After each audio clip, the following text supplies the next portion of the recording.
Dear friends, കഥാമണ്ഡപത്തിലെ ഒരു പുതിയ വീഡിയോയിലേക്ക് വീണ്ടും സ്വാഗതം. നമ്മൾ മോണ്ടി ക്രിസ്റ്റോഫറിൻ്റെ കഥ മുമ്പോട്ട് പറഞ്ഞു പോവുകയാണ്. നമ്മൾ ഇതുവരെ കണ്ട എന്തൊക്കെയാണ്?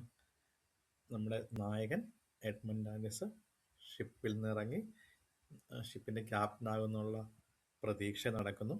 സ്വന്തം അച്ഛനെ കണ്ടു, സ്വന്തം കാമുകിയെ കണ്ടു. പക്ഷെ കാമുകിയെ ആഗ്രഹിക്കുന്ന ഒരാളുണ്ടാരാണ്? ഫെർണാണ്ട്. അതുപോലെ തന്നെ ഷിപ്പിൻ്റെ ക്യാപ്റ്റൻഷിപ്പ് ആഗ്രഹിക്കുന്ന ഡാംഗ്ലറും ഉണ്ട്. ഇവർ രണ്ടുപേരുണ്ട്. അപ്പം അവരിങ്ങനെ ഈ യുവമിഥുനങ്ങൾ കല്യാണം കഴിക്കുന്നതിന് മുമ്പ് കൈ പിടിച്ച് കടൽ തീരത്തൂടെ നടക്കുകയാണ്. ആ നടപ്പ് കണ്ട് അസൂയയോടെ ഇവരൊക്കെ നിൽക്കുന്നു. അവിടെയാണ് നമ്മൾ നിർത്തിയത്. ബാക്കി ഭാഗം നമുക്ക് കേൾക്കാം. നിങ്ങൾക്ക് ഈ വീഡിയോ ഇഷ്ടപ്പെട്ടെങ്കിൽ ദയവായിട്ട് ലൈക്ക് ചെയ്യുക, കമൻറ്റ് ചെയ്യുക, സബ്സ്ക്രൈബ് ചെയ്യുക. എഡ്മണ്ട് ദാന്തസും മെഴ്സഡസും ആ പ്രണയജോഡികൾ ഫോർട്ട് സെന്റ് നിക്കോളാസിന്റെ മതിലുകൾക്ക് പിന്നിൽ മറയുന്നതുവരെ ദാംഗ്ലേഴ്സ് അവരെത്തന്നെ നോക്കിനിന്നു. അയാൾ തിരിഞ്ഞു നോക്കുമ്പോൾ കണ്ടത് തകർന്നുപോയ ഫെർണാണ്ടിനെയാണ്. വിളറി വെളുത്ത് വിറയ്ക്കുന്ന കൈകളോടെ അയാൾ കസേരയിലേക്ക് വീണിരിക്കുന്നു. അപ്പുറത്ത് കാഡറൂസ് മദ്യലഹരിയിൽ ഒരു പാട്ടിന്റെ വരികൾ അവ്യക്തമായി പാടിക്കൊണ്ടിരുന്നു. ദാംഗ്ലേഴ്സ് ഒരു കുതന്ത്രശാലിയുടെ ചിരിയോടെ ഫെർണാണ്ടിനടുത്തേക്ക് നീങ്ങി.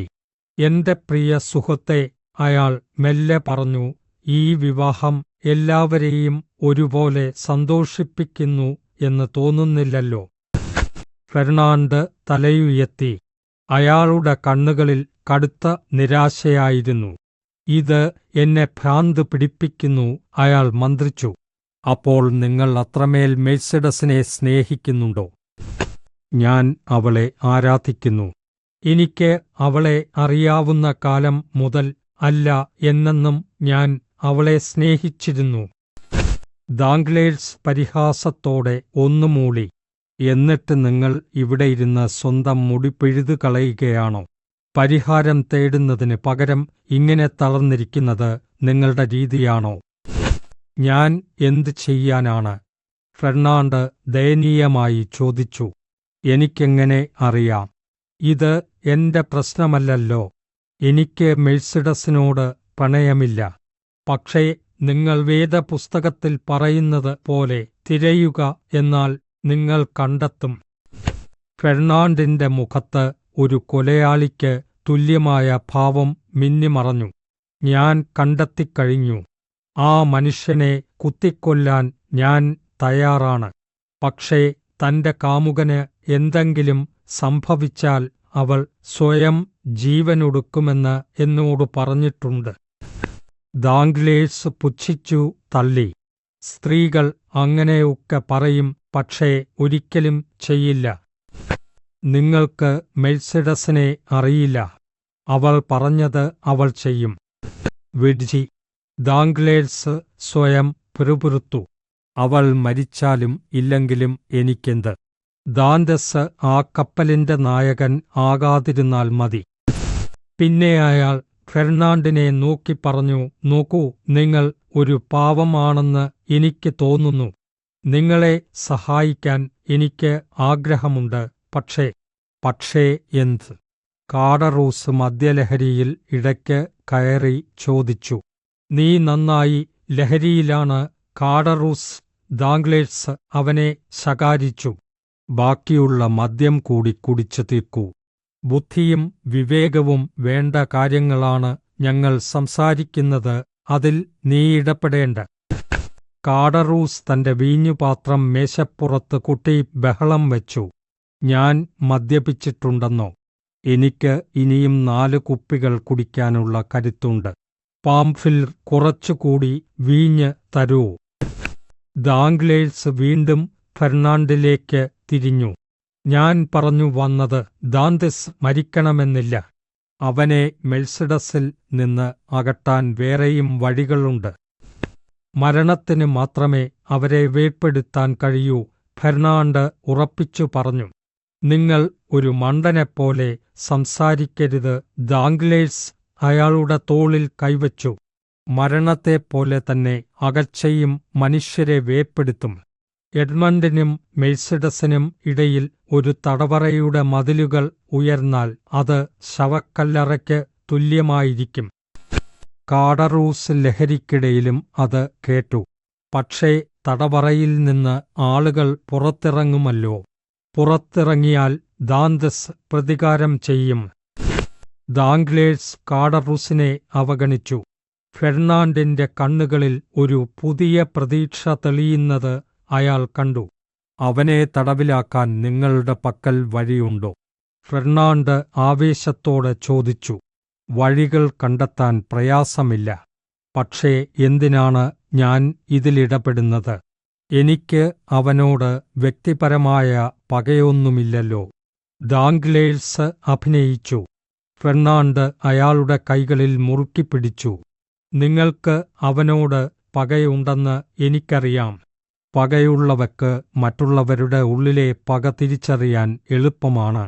നിങ്ങൾ വഴി പറഞ്ഞു തരൂ, ഞാൻ അത് നടപ്പിലാക്കാം. പക്ഷേ അവനെ കൊല്ലരുത്. ദാംഗ്ലേഴ്സ് ചിരിച്ചു. ശരി, എങ്കിൽ നമുക്ക് തുടങ്ങാം. വിളിക്കൂ, എഴുതാനുള്ള സാധനങ്ങൾ കൊണ്ടുവരാൻ പറയൂ. കടലാസും മഷിയും മേശപ്പുറത്തെത്തി. ദാംഗ്ലേഴ്സ് തന്റെ ഇടത് കൈകൊണ്ട് എഴുതാൻ തുടങ്ങി. ആർക്കും തിരിച്ചറിയാൻ കഴിയാത്ത വിധം മാറ്റം വരുത്തിയ കൈപ്പടയിൽ അയാൾ ആ ചതിക്കുറിപ്പ് തയ്യാറാക്കി. അയാൾ എഴുതിയത് ഇതായിരുന്നു: ബഹുമാനപ്പെട്ട രാജകീയ നിയമ ഉദ്യോഗസ്ഥൻ അറിയുന്നതിന്, ഫറവോൻ കപ്പലിലെ എഡ്മണ്ട് ദാന്തസ് ഒരു ബോണപ്പാർട്ടിസ്റ്റ് ചാരനാണ്. നെപ്പോളിയൻ ചക്രവർത്തിക്കു വേണ്ടിയുള്ള രഹസ്യക്കത്തുകൾ അയാളുടെ പക്കലുണ്ട്. അയാളെ പിടികൂടിയാൽ അതിന്റെ തെളിവുകൾ ലഭിക്കും. ദാംഗ്ലേഴ്സ് ആ കടലാസ് ഫെർണാണ്ടിന് നേരെ നീട്ടി. ഇതാ, ഇപ്പോൾ നിങ്ങളുടെ പ്രതികാരം ബുദ്ധിപരമായ ഒന്നായി മാറി. ആരും നിങ്ങളെ സംശയിക്കില്ല. നിയമം അതിന്റെ വഴിക്ക് പൊയ്ക്കോളും. ലഹരിയിൽ തളർന്നിരുന്ന കാഡറൂസ് ആ കത്തിലെ വരികൾ വായിക്കാൻ ശ്രമിച്ചു. ഇത് വലിയൊരു ചതിയാണ്. ഞാൻ ഇത് സമ്മതിക്കില്ല. അവൻ കൈ നീട്ടി ആ കടലാസ് പിടിച്ചെടുക്കാൻ നോക്കി. ശാന്തനാകൂ സുഹൃത്തേ. ദാംഗ്ലേഴ്സ് പെട്ടെന്ന് ആ കടലാസ് കൈക്കലാക്കി ചുരുട്ടിക്കൂട്ടി. ഞാൻ വെറുതെ തമാശയ്ക്ക് ചെയ്തതല്ലേ. ദാന്തസിന് ഒരു ദോഷവും വരാൻ ഞാൻ ആഗ്രഹിക്കുന്നില്ല. അയാൾ ആ കടലാസ് ചുരുട്ടി മുറ്റത്തെ ഒരു മൂലയിലേക്ക് എറിഞ്ഞു. അതാണ് ശരി, കാഡറൂസ് ആശ്വസിച്ചു. ദാന്തസ് എന്റെ സുഹൃത്താണ്. ദാംഗ്ലേഴ്സ് ഫെർണാണ്ടിനെ ഒന്ന് നോക്കി. ഫെർണാണ്ടിന്റെ കണ്ണുകൾ ആ മൂലയിൽ കിടക്കുന്ന കടലാസ് കഷ്ണത്തിലായിരുന്നു. ദാംഗ്ലേഴ്സ് കാഡറൂസിനെ പിടിച്ചെഴുന്നേൽപ്പിച്ചു. വരൂ, നമുക്ക് പോകാം. നീ നന്നായി മദ്യപിച്ചിരിക്കുന്നു. അവർ അവിടെ നിന്നും നടന്നു നീങ്ങി. കുറച്ചു ദൂരം കഴിഞ്ഞപ്പോൾ ദാംഗ്ലേഴ്സ് തിരിഞ്ഞു നോക്കി. ഫെർണാണ്ട് മെല്ലെ കുനിഞ്ഞ് ആ കടലാസ് കഷ്ണം എടുത്ത് തന്റെ ഉടുപ്പിനുള്ളിൽ ഒളിപ്പിക്കുന്നത് അയാൾ കണ്ടു. ഫെർണാണ്ട് നഗരത്തിലേക്ക് ഓടിമറയുകയായിരുന്നു. ദാംഗ്ലേഴ്സിന്റെ ചുണ്ടിൽ ഒരു ക്രൂരമായ ചിരി വിരിഞ്ഞു. അയാൾ സ്വയം മന്ത്രിച്ചു, ഇനി ഒന്നും ചെയ്യേണ്ടതില്ല. ചതിയുടെ വിത്തുകൾ പാകിക്കഴിഞ്ഞു. അത് ഇനി തനിയെ വളർന്നോളും. രാംഗ്ലർ തന്റെ വിജയം ഉള്ളിൽ ആഘോഷിച്ചു. കാഡറൂസ് ഭയന്നു വിറയ്ക്കുന്നുണ്ടായിരുന്നു. ഫെർണാണ്ട് മെഴ്സിഡസിനെ ആശ്വസിപ്പിക്കാൻ ശ്രമിച്ചു. എന്നാൽ അവന്റെ കണ്ണുകളിൽ കുറ്റബോധവും വിജയവും കലർന്ന ഒരു ഭാവമായിരുന്നു.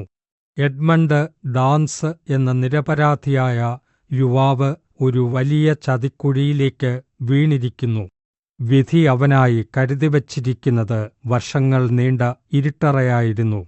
കപ്പലിന്റെ അധികാരം ഡാംഗ്ലറുടെ കൈകളിലെത്തി. ഒരു മനുഷ്യന്റെ അസൂയയും ചതിയും ഒരു പ്രണയത്തെയും ജീവിതത്തെയും തകർത്തെറിഞ്ഞിരിക്കുന്നു.